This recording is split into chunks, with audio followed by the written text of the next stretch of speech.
Until you make the unconscious conscious, it will direct your life, and you will call it fate. Carl Jung.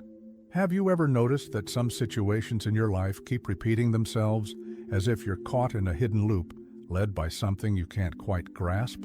Have you ever blamed others for wounds that may actually originate within you? Jung taught us that what we often label as bad luck, failure, or misfortune might actually stem from parts of ourselves that we buried. The things we avoid, the parts we deny, still have power over us.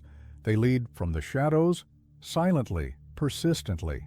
What if the real enemies you face aren't outside, but within? And what if what you criticize most in others is merely a reflection of what you refuse to see in yourself? The invisible battle. Within every human being, there is a quiet but fierce internal war, a clash between opposing forces, light and shadow, love and resentment, reason and instinct. Jung described this conflict as essential to our nature. Inner peace isn't handed to us, it must be forged through struggle. This tension is not a flaw, it is part of being human. We constantly live between who we wish to be and who we truly are. The more we try to suppress this conflict, the more it gains strength over us. To ignore this inner battle is to surrender the helm of your life. The storm begins inside long before it reaches the outside world. Man needs difficulties. They are necessary for health. Carl Jung. Those who refuse to face this battle become enslaved by their shadows. But those who dare to confront it discover that real growth is born right in the center of that storm. Projection. A refuge for the weak ego. When we don't want to face the darkness within, we unconsciously take a shortcut. We blame others for what we reject in ourselves. This mechanism is known as projection. It happens when we displace our flaws, fears, repressed desires, and inner turmoil onto those around us. Jung warned that we project everything in ourselves that remains unconscious. What we find irritating in others often reveals something unresolved within. Projection acts like a shield. It defends the ego from confronting its imperfections. But this protection comes at a cost. It warps our perception, damages our relationships, and blocks genuine self-awareness. Everything that is unconscious in ourselves, we discover in our neighbor and treat them accordingly. Carl Jung. Projection is a form of escape, and all escape from self-truth leads inevitably to suffering. What we refuse to acknowledge in ourselves, we condemn in others. The scapegoat.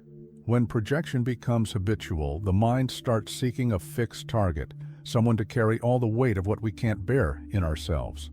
That's when the scapegoat appears, a person who embodies everything we can't accept within. It could be a family member, a colleague, or a partner. The scapegoat is usually someone close, available, or emotionally exposed. And sometimes, tragically, it's someone we love. That's the danger. We project our shadow onto them, feed our resentment, and unknowingly destroy meaningful connections. Even when this person is removed or cut off, the inner emptiness remains. Because the problem was never really about them, it was always within us. If someone tries to be more perfect than they are capable of, the shadow descends into hell and becomes the devil. Carl Jung. Denying your inner darkness doesn't erase it. It only makes it more volatile and better hidden. And sooner or later, it finds someone to hurt. Collective projection. When society goes mad. If projecting your shadow onto one person can be so damaging, imagine the devastation when an entire society does this to an entire group. That's how collective enemies are born. Religious, ethnic, political, or social groups that become the dumping ground for an entire nation's unresolved pain. Collective projection feels comforting. It bonds people who share the same fears, frustrations, and anger. Instead of looking inward, they point fingers outward. They search for someone else to carry what they cannot bear to hold themselves. This mass projection fuels prejudice, fanaticism, and hatred. The collective shadow is far more dangerous than the individual one because it gains power, volume, and legitimacy. And when manipulated by corrupt leaders, it becomes a weapon of destruction. The real danger to humanity is not the atomic bomb, but the untransformed human heart. Carl Jung, every war begins long before the first weapon is drawn. It begins in the unconscious minds of the masses who refuse to face themselves. And if we don't recognize our collective shadow, it will keep selecting innocent victims, generation after generation. The withdrawal of projection. Eventually, the pain, conflict, or emptiness becomes too great to ignore. That's when some people begin to question whether the root of the problem really lies outside themselves. This marks the beginning of projection withdrawal. Withdrawing projection means reclaiming what we've thrown onto others and saying, "This is mine." That anger, that judgment, that constant criticism, they reflect something living within me. And owning that takes more than bravery. It takes personal accountability. The ego resists, it would rather keep blaming. But the soul longs for truth. And the truth is that what disturbs us most in others is often a mirror of what we've neglected in ourselves. To know your own darkness is the best method for dealing with the darkness of others. Carl Jung. This is the first step toward transformation. It's not easy, and it's far from comfortable. It's honest, and above all, it's liberating. The process of individuation. After recognizing the shadow and ceasing to project it, a deeper journey begins. The path of individuation. For Jung, this was the process of becoming your true self, not just what do you show the world, but all that you've hidden. To individuate is not to become perfect, but to become whole.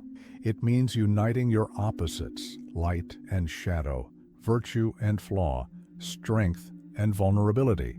It means embracing the dark within you and still walking with integrity. Many try to eliminate the shadow, thinking it's shameful or wrong, but ignoring it is surrendering control to it. Integrating the shadow, on the other hand, is like lighting a candle in a dark room. Nothing vanishes, but everything becomes visible. We do not become enlightened by imagining figures of light, but by making the darkness conscious. Carl Jung. The shadow doesn't need to be erased. It needs to be understood, war or transformation. In the end, it all comes down to one decision. We can keep projecting our shadow, blaming the outside world for what we refuse to face, or we can begin a quiet, honest, difficult journey. To look within. To deny the shadow is to perpetuate conflict, to let our inner wars spill into the world. But facing it is a spiritual act of maturity, a choice to break the cycle of destruction. Those who avoid this inner work live in denial and often become agents of the very darkness they claim to fight. What we deny in ourselves, we end up seeing in others. Carl Jung, the shadow is not the absence of light. It is the beginning of awareness, and only when we shine a light into our own darkness do we begin to truly transform the world around us. Now that you know the shadow doesn't vanish when ignored, but grows stronger in the silence of the unconscious, the question is, will you keep projecting or choose the harder but truer path, the path of self-discovery? If this reflection stirred something inside you, then this channel is your place too. Here, we bring to light what is hidden. We break illusions, and we seek together the truth that frees.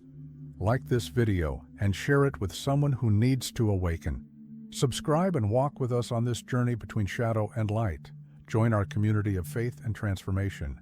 Like the video and subscribe to stay connected to the next inspiring messages.